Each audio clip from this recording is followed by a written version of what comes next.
আবার সকাল সকাল আমি মা মেয়ে রেডি হয়ে গেছি। আজকে মেয়েকে নিয়ে যাব ওজন করাতে আমাদের পাশের অঙ্গনারী স্কুলে।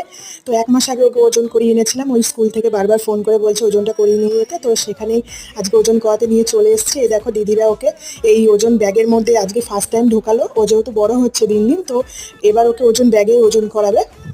এতদিন ওজন মেশিন নিয়ে ওকে ওজন করানো হতো। সোনা খুব কাঁদছিল, ছটপট ছটপট করছিল, না ভয় পাচ্ছিল। এই ফার্স্ট টাইম ওকে তো হলো করালো এইরকম ভাবে, আগে তো কোনোদিন করেনি। ও খুব ভয় পাচ্ছিল। তারপর দিদিরা ওকে একটু শান্ত করার চেষ্টা করছিল, কিন্তু কিছুতেই শান্ত হচ্ছিল না। তারপরে ও দিদুনের কোলে এসে অবশেষে, মানে চেনা মানুষের মুখ দেখে ও না ভয়টা একটু কমেছে। তখন চুপচাপও ছিল, তাও একটু খুঁতখুত করছিল। সোনার ওজন হাইট দুটোই মেপেছে, দুটোই একদম ওর বয়স অনুযায়ী পারফেক্ট আছে।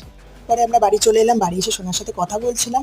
ও অবশেষে একটু চুপ ছিল, কিন্তু দেখো ওর মুখে হাসি নেই, কারণ ওর মুডটা ভালো ছিল না, যেহেতু ওখানে খুব কান্না করেছে। তো তারপরে এবার সোনাকে খাওয়াবো। সকালবেলাও না খেয়ে চলে গিয়েছিল ঘুম থেকে করে। তো সবাইকে টাটা, নেক্সট ব্লগে দেখা।